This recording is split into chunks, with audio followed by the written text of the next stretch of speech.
I was sitting at the same old table, the same one I had eaten at for years. It was Sunday brunch at my mom's, and I had come over despite every instinct telling me not to. My name's Jane, I'm 29, and I live in a small apartment I can barely afford. At the table, there was my mom, Diana, always perfect in her neat little cardigan and perfect hair. My brother Evan, who had never known a day of struggle in his life, and David, my stepfather, who always had a smirk on his face, like he knew something I didn't. The atmosphere was thick, like we were all walking on eggshells, and I knew why. Evan and my mom were throwing their usual insults my way, like I wasn't even there. It was like a game to them, and they were the only players. A couple weeks ago, Evan had said I didn't have the guts to make it out there on my own. He was just trying to rile me up, like he always did. My mom wasn't much better. She spent the entire time making me feel like a charity case, asking if I'd found another job yet, like it was a joke. It didn't matter that I was working 2 jobs, barely scraping by. To her, I wasn't trying hard enough. To them, I was invisible, and every single time we gathered for these meals, it felt like a reminder that I was the screw-up. I stared down at my half-eaten toast, listening to them carry on with their usual banter. You know, Jane, Evan's voice dripped with sarcasm, it's a miracle you're able to hold down a job. I thought you were supposed to be the smart one. He chuckled like he'd said something funny, and my mom joined in with her quiet, disapproving laugh. I took a deep breath, feeling the rage simmer beneath my skin, but I didn't respond. I couldn't. I was done. The silence stretched for what felt like forever before I couldn't take it anymore. I tapped my fork on my glass 3 times, making the sound sharp and deliberate. It was enough to make them pause. They all turned to look at me, expecting nothing more than me sitting there, taking their punches. But I wasn't that person anymore. I have 3 sentences, I said, my voice steady, but I could feel my pulse quickening. And you'll listen. Their eyes flickered between me, waiting. Evan raised an eyebrow, but even he seemed to sense something had changed. The mocking glint in his eyes faltered, and for once, I had their attention. I reached into my bag and pulled out a thick folder. It wasn't just a random stack of papers. It was everything. The truth that I had carefully unearthed over months of investigation. The lies, the deceit, the manipulations that had been buried beneath the surface for years. I laid the folder on the table, the soft thud of it punctuating the room. You want to know why I've been so quiet? I said, my eyes locking with my mother's. She looked at me, that same knowing look she always gave me, like she had me figured out. But not this time. No, I continued, flipping the folder open, my hands steady. I'm not going to let you keep pretending anymore. Everything you've done, everything you've said. I flicked through the pages, the records, the proof. It's all here, and you'll see it, all of it. My mom's face went white, and even Evan's smirk faltered. David, who had been sitting there, watching me with that ever-present smirk, suddenly grew still, his hand frozen halfway to his glass. I have all the proof, I said, feeling the weight of the words sink in. And once you see it, you'll never be able to lie your way out again. The tension in the room could have been cut with a knife. My family, who had spent their lives brushing me aside, now had no choice but to listen. They weren't going to like what came next, and for the first time in my life, I was okay with that. Growing up, I always felt like the odd one out. My name is Jane, and I've always been the quiet, introverted one. Not that it ever mattered much. My brother, Evan, was the star of the show. Everything came easy to him. Good grades, popularity, and charm. He was the one my mother always favored, the one who could do no wrong, and then there was me. I worked hard, got good grades, and did everything I could to make my mother proud, but no matter how hard I tried, it was never enough. I was invisible to her, always second place in her eyes. It wasn't just at home either. At school, I was the smart, quiet girl in the corner, the one no one really noticed unless they needed something done. Even when I achieved something impressive, like winning the regional science fair or getting accepted into a prestigious summer program, my mother barely acknowledged it. She'd offer a quick good job before going back to her conversation with Evan about his next big adventure or his latest girlfriend. I still remember the moment I realized I was nothing more than a backdrop in my family's story. I was 12, and I had just finished second place in a national competition. The award ceremony was at a fancy hotel downtown, and I had worked so hard to get there, imagining my family would finally see me for who I was. I was so proud of my achievement, my heart practically bursting with excitement. But when I came home, Evan had just gotten his driver's license, and my mother was far more interested in celebrating that than acknowledging my accomplishment. She asked if I wanted to join them for a celebratory dinner, but her voice trailed off when she saw me holding my certificate. "Well, that's nice," she said, eyes already on Evan's new car keys. "Maybe next time we can talk about your science fair, but right now, we've got to get Evan to the mall for his new tires." I should have known then that I was nothing more than an afterthought in this family, and I wish I could say it only hurt in that moment, but it didn't. It continued. For years, I was passed over, ignored, or dismissed. And eventually, I just stopped trying to get their attention. But then my father, Tom, stepped into my life. He wasn't perfect. He was a man who worked long hours in a factory, but he treated me with respect and love. He was different from Evan, who barely acknowledged my existence unless I was getting in the way of his cool plans. Dad saw me for who I was, not just a daughter to be ignored, but a person to be loved. I think that's why it was so hard when my parents divorced. My mother, Diana, made sure to paint my father as the villain. She told me time and time again that he wasn't fit to raise me, that he was irresponsible, unstable, and that he had a bad temper. She convinced me that he wasn't a safe person, especially after she'd told me he'd threatened to take me from her. I believed it. I was too young to understand what was happening, and Diana had a way of convincing me that everything she said was the truth. She even showed me a message, supposedly from Tom, where he had written that he would take me away unless she did everything he said. The message seemed so real, and my mother's tears seemed so convincing that I didn't question it. The day my father left, Diana told me it was for the best. She told me that he was dangerous, and that I should be grateful she was keeping me safe. But it wasn't long before I started to see the cracks in her story. The more I grew, the more I realized that the things Diana said about Tom didn't add up. I started to miss him, his kind words, and his easy laughter. He was the only one who ever made me feel special, but every time I asked my mother about him, she only spoke with contempt. "He's a liar," she'd say, "and I can't believe you'd still want to see him after everything." The real blow came one night, when I overheard Diana talking to Evan in the kitchen. She was laughing, but it wasn't a normal laugh. It was dark, almost cruel. I had to make sure she never went back to him, she said.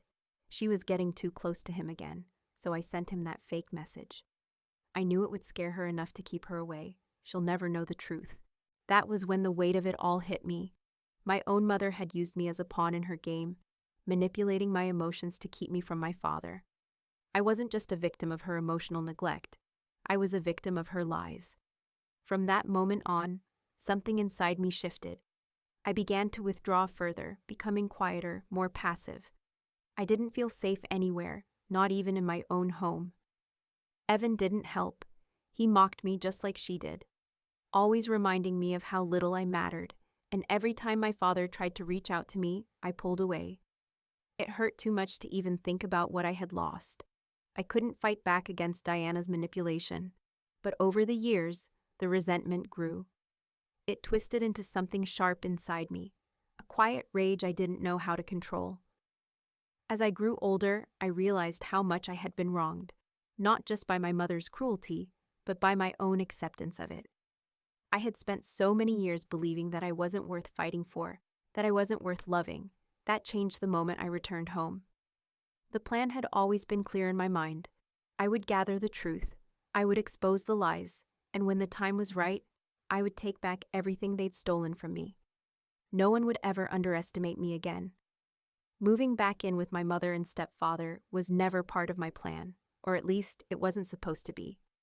The idea had been one of necessity. Money was tight, and my apartment had become more of a weight than a home. But as soon as I stepped back under their roof, I knew this wasn't a temporary fix. This was calculated. I was an adult, struggling to make ends meet, and yet my mother, Diana, had set the rules. Rent, chores, and silence. Her words were as clear as ever. If you're going to stay here, you'll pull your weight. Evan, my brother, never had to deal with any of it. He still lived rent-free in his shiny apartment, sending me occasional texts about how busy he was with his life and his friends, always just a step away from their perfect world. It irritated me, but that wasn't my focus now. My focus was on gathering the truth. I spent my days playing the role of the grateful daughter, the one who kept her head down, did her share of the chores, and smiled when Evan dropped by with his smug grin, acting like he was above it all. I let him. I let them all think I was here out of desperation, that I was some kind of failure who had nowhere else to turn. They never suspected that every interaction, every silent moment, was building towards something far bigger. Every night after they went to bed, I slipped away to the one place in this house where Diana thought her secrets were safe, her study. I had seen enough of her life hidden behind locked doors to know there was something she didn't want me to uncover. The house itself was a fortress, the kind that had been built on lies and manipulation. I knew if I was going to expose what had been hidden, it wouldn't be by asking, it would be by looking, and so I searched. I moved slowly at first, careful not to raise suspicion. Her study was neat, meticulously organized, a reflection of her need for control. But behind the order, I found things, small things that didn't add up. There were folders in the back of drawers, old legal documents stacked high, and an old laptop that looked like it hadn't been touched in years. I found it hidden behind a pile of old magazines, like she was trying to forget it ever existed. One night, as I sat there with the laptop in my lap, I couldn't help but feel like I was holding the key to everything. The password was a predictable one. Her birthday, of course. And in seconds, I was in. The files inside were even more revealing. On the surface, they looked harmless. Stuff like assets backup, legal one, and tax returns. But I knew better than to be fooled. Then I found it, the folder labeled draft message. My heart skipped a beat as I opened it, knowing that this was it. This was the proof I had been looking for. Inside, there was the draft of a message that Diana had claimed my father, Tom, had sent. The message she'd said was proof of his threats to take me away from her if she didn't comply with his demands. But as I read through it, something hit me. The dates didn't add up. The message was dated 5 days before Diana's story, and the revisions in the file were damning. Notes like, too dramatic, needs more emotion, and don't make him sound so threatening. It was a fabrication, a carefully constructed lie. I felt the blood drain from my face as I read through the rest. There were emails exchanged between Diana and David, discussing how to manipulate the family's financial situation. They had been working together all along, framing my father for something he never did, destroying his reputation and his wealth. My pulse quickened, and for the first time in years, I felt something close to power. This was my proof, and it was time to make them pay. I closed the laptop and stood there for a long moment, my hand still gripping the edge. The truth had been right under my nose this whole time. My father had never been the villain. It was Diana and David. They had used me, manipulated me, and kept me in the dark, while they destroyed everything good in my life. I wasn't going to be their pawn anymore. I felt a sense of calm wash over me as I turned toward the door. It was time to end this. I wasn't just going to expose them. I was going to make them face the consequences of their actions. Weeks had passed since I first moved back into my mother's house, and every day felt like I was walking a thin line. The tension in the air was palpable, but I wasn't here to rekindle relationships. I wasn't here to beg for approval or affection. I was here to dig up the truth. Diana and David made it clear from the beginning that I wasn't welcome unless I played by their rules. Pay rent, do chores, and keep my mouth shut. Meanwhile, Evan did nothing but exist, living rent-free and barely lifting a finger around the house. I should have been angry about it, but I couldn't afford the luxury of emotions anymore. The rage simmered, but I kept my head down, knowing I was playing the part of the compliant daughter, for now. But every night after they went to bed, I found myself sneaking through the house, digging through old drawers, searching for any sign that might lead me to the answers I was desperately trying to uncover. One night, after a particularly draining day of pretending to be a good daughter, I found myself in the study. The room smelled of dust and aged paper, the walls lined with bookshelves filled with novels I had never read. My mother's study had always been off limits when I was younger, a sacred space where she kept everything that mattered to her, the family secrets, the lies that built this life, and the masks she used to wear. I had no idea what I was looking for, but something told me it would reveal itself when I least expected it, and it did. The closet in the corner was packed with old boxes and papers. The boxes were mostly filled with things like outdated receipts, old family photos, and other useless clutter. But I wasn't looking for the ordinary.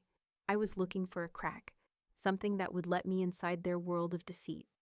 And then I saw it, an old laptop, tucked behind some old clothes and a pile of dusty books. It didn't look like much, but my heart skipped when I saw it. It wasn't just any old device. This laptop had to be important. Diana never threw anything away, and I had a feeling this relic was hiding something that could shatter everything. I pulled it out carefully, running my fingers over the keys, feeling a strange mix of excitement and dread. The laptop was covered in a thin layer of dust, but the weight of it seemed too heavy for me to ignore. It felt like a key to the truth. The screen flickered to life when I powered it on, and my fingers trembled as I entered the password. It was the same one she'd always used, her birthday. I knew it was a long shot, but I tried it anyway, and it worked. My pulse raced as I opened the folders on the desktop. At first, everything seemed normal. Documents about her work, some tax forms, a few random files with vague titles. But then I found something that caught my attention. Draft message. I opened it without hesitation. It was the message my mother had claimed my father, Tom, had sent her. The one where he supposedly threatened to take me from her, claiming that he had no choice but to make her fear for her life unless she gave in to his demands. The message that had been used to keep me away from my father for years. The one she told me I should never forgive him for. But as I read through it, the details didn't add up. The message was dated 5 days before Diana's story. It was full of notes, revisions, and comments that didn't sound like something written in panic or anger, as she'd always described it. Instead, it sounded rehearsed. Too dramatic, one note read. Doesn't feel real, another said. And then there were the last comments. Needs more fear, less reason. It hit me like a punch in the stomach. This wasn't a message my father had written. This was a carefully constructed lie. Diana had fabricated the entire thing. She had framed Tom. I sat there in stunned silence, my heart pounding in my chest as I scrolled through the other documents in the folder.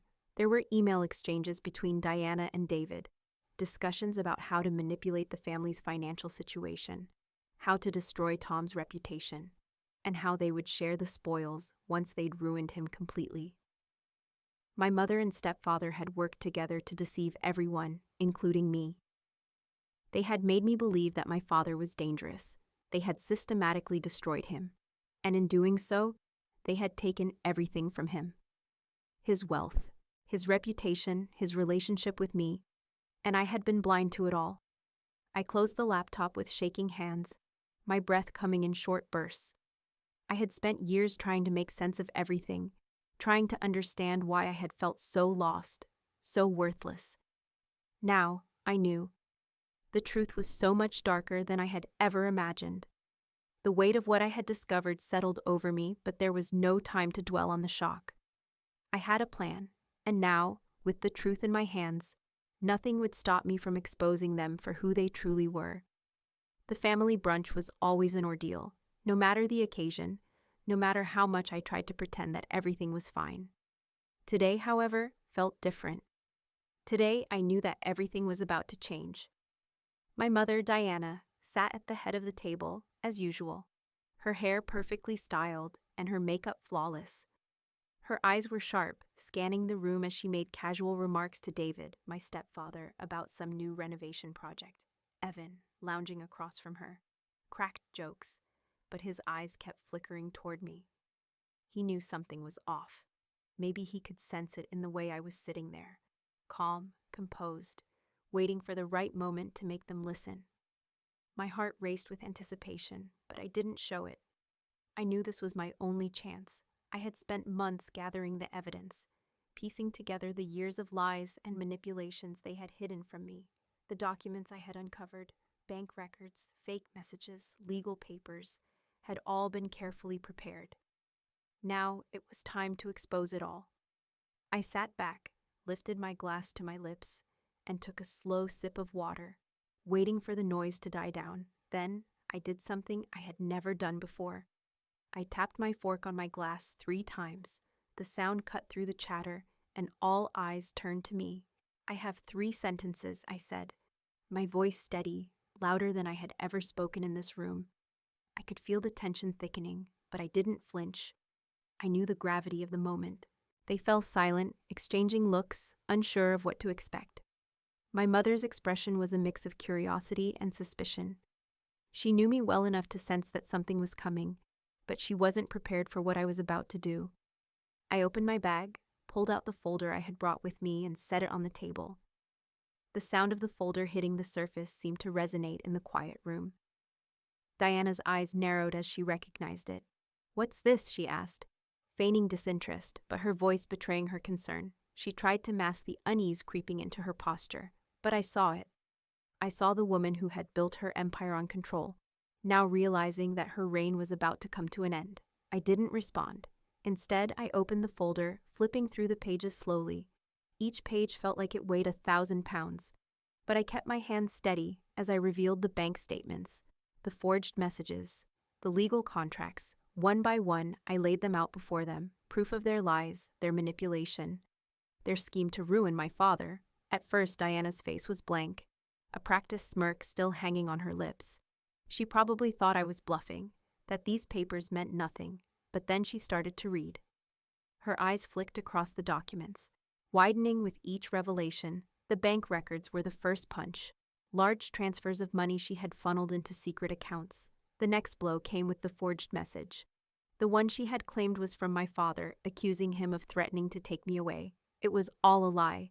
The message, dated 5 days before the story she had told me, had been crafted to make my father look dangerous, to justify everything she had done. My stepfather, David, who had been sitting there with that ever-present smugness on his face, suddenly shifted in his seat. His hand reached for his glass, but his fingers trembled.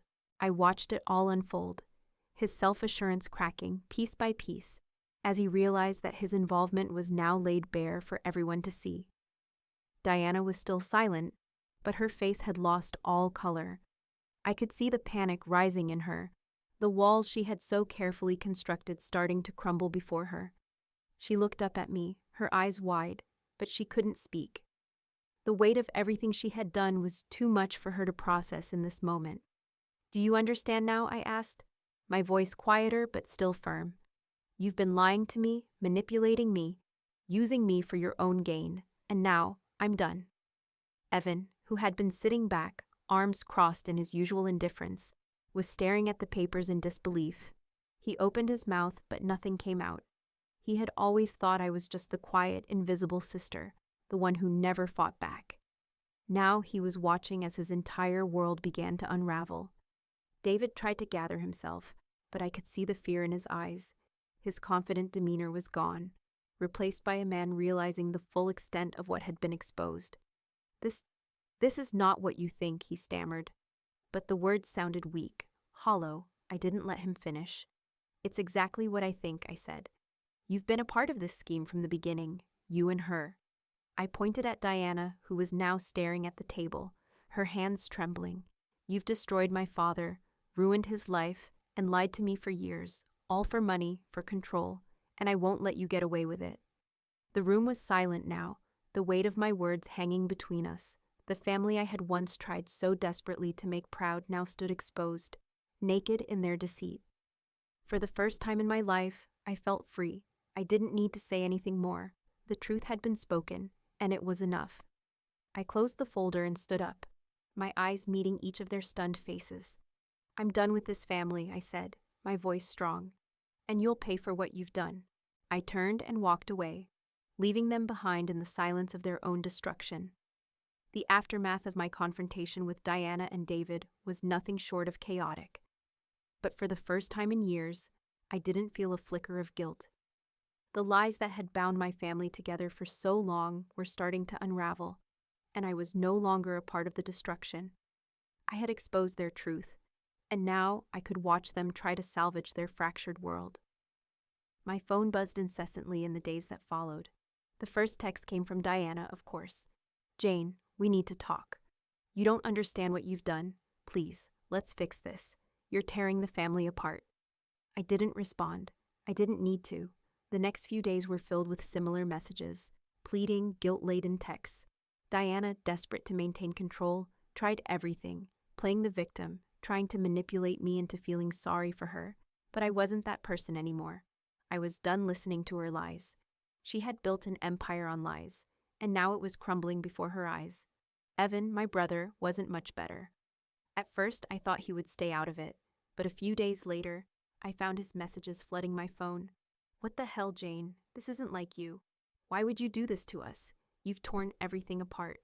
Don't you care about the family?" I read his texts, anger and confusion evident in every word, but it didn't matter anymore. Evan had always been blind to what had been happening, too absorbed in his own life to notice the way our mother and David had manipulated everything. To him, I was just the troublemaker, the one who was ruining everything. What he didn't understand was that I wasn't tearing the family apart. Diana and David had done that years ago, and I was the last to see it. I didn't respond to Evan either. The truth had finally come to light, and his anger, like my mother's pleas, held no weight. Tom, on the other hand, was a different story. The minute he heard about what had happened, he was empowered. Finally, after all these years, he had the truth on his side. The legal battle to restore his name was set into motion almost immediately. He'd spent years trying to reclaim what Diana and David had stolen from him: his reputation, his wealth, and most importantly, his relationship with me. For the first time, I wasn't just fighting for myself. I was fighting for him. I watched as Tom began legal proceedings to clear his name and reclaim the life that had been stripped from him. And in that moment, I realized that this battle, this whole fight for justice, had never really been about vengeance. It was about restoring what was taken from us. It was about reclaiming my own identity. I could feel the weight of the years of manipulation lifting off my shoulders. For the first time, I wasn't trapped in the small, suffocating box that Diana had built for me. I could finally breathe, but my silence didn't go unnoticed. David's career, which had once seemed so secure, was taking a nosedive. His involvement in the fraud was quickly making headlines, and people who had once respected him began to question everything. He was no longer the man who had held the reins of power in my family. Now he was just another criminal, exposed for everyone to see. Meanwhile, Diana, too, was starting to crumble. She had lost everything: her home, her image, her control. The facade she had so carefully constructed was falling apart, and there was nothing she could do to stop it. I didn't seek revenge. I didn't want to see her suffer, but the satisfaction of knowing that she could no longer manipulate or control me was a small victory I allowed myself. For once, I didn't have to worry about making her proud, or even making her like me. I didn't need her approval anymore. As I sat back and watched everything unfold, I realized that I was no longer a victim in this story. I was free. Free from the lies, free from the manipulation, and free from the suffocating grip of my mother and stepfather. And when I thought about it, I realized that this was the moment I had been waiting for, the moment I reclaimed my identity, the moment I took back control. I was done being their pawn. I was done being the quiet, invisible daughter. I was Jane, and I was no longer anyone's fool. The phone call came 2 weeks after the legal proceedings began. The victory was swift, almost too quick to believe, but the judge, after months of legal wrangling, had ruled in favor of my father, Tom. The evidence I had uncovered was undeniable, and the court recognized the long history of deceit and manipulation Diana and David had orchestrated to destroy his life. I couldn't help but smile when I heard the news. For the first time in years, the weight of the lies that had suffocated me felt like it was finally lifting. The weight of everything I had been forced to endure, the rejection, the manipulation, the guilt-tripping, was beginning to vanish. Diana's world, once so carefully constructed, started to crumble. The house was gone, forced to be sold to settle debts they could no longer hide. She moved into a small condo, barely more than a box. and I couldn't help but feel a sense of quiet satisfaction. After everything she had done, the woman who had once controlled me, twisted me, was now facing the consequences of her actions. She was no longer the queen of her little kingdom. David's career, which had once seemed so secure, followed the same path of destruction. News of his involvement in the fraud broke, and within days, his name was tarnished beyond repair. His once esteemed position in the community became a joke. People who had once trusted him were now turning their backs. His arrogance, his calculated moves, had finally caught up to him, and then there was Evan. My brother, who had spent his life believing he was untouchable, slowly started to grasp the reality of everything that had happened. His anger at me only deepened. He sent message after message, accusing me of tearing apart the family. Of course, he didn't understand. He couldn't. He had been a part of the machine that ran smoothly for years, insulated from the reality of our mother's manipulation. Now that it had all come crashing down, he wanted to blame me for it, but I knew better. The family wasn't falling apart because of me. It was falling apart because of them. Meanwhile, Tom, my father, was slowly rebuilding his life. His fight had only just begun, but the truth was on his side now, and that made all the difference. He wasn't the man who had been shoved aside by my mother's lies anymore. He was fighting for his dignity, for the life that had been stolen from him. For the first time in years, I saw a man with a future ahead of him. I saw him smile again, genuinely. One afternoon, after the dust had settled, I received a message from him. "I can't thank you enough, Jane. You gave me back my life. I know I missed so much time with you, but I want you to know you've always been my priority. You've always been my daughter, no matter what they told you. You're my family. You're all I need now." Tears stung my eyes as I read his words. I had spent so many years feeling like I didn't belong, like I wasn't good enough, but now, in this moment, I realized I didn't need to prove anything to anyone else. I wasn't just fighting for Tom, I was fighting for myself. I had finally reclaimed my identity.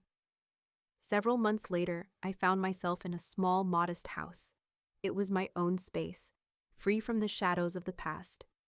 I had moved out of the toxic environment, and for the first time in my life, I could breathe without the constant weight of my mother's expectations.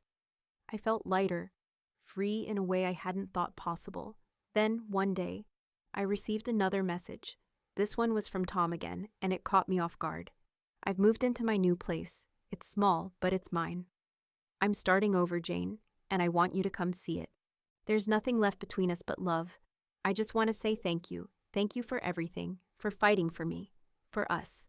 When I walked into his new home, a simple, peaceful place, the air was different.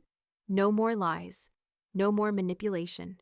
Just a man who had fought for what was rightfully his, and a daughter who had learned the hardest lesson of all, that justice, no matter how long it takes, always finds a way. We sat on his porch that afternoon, talking about everything and nothing. I realized, as I looked out over the quiet yard, that my quest for justice wasn't just for Tom. It was for me too. I had reclaimed my life. I had fought back against everything that had tried to keep me down, and for the first time in years, I felt like I had found my place in this world. I had finally learned that being a victim wasn't the same as being powerless. I had become the woman I was always meant to be, strong, resilient, and free.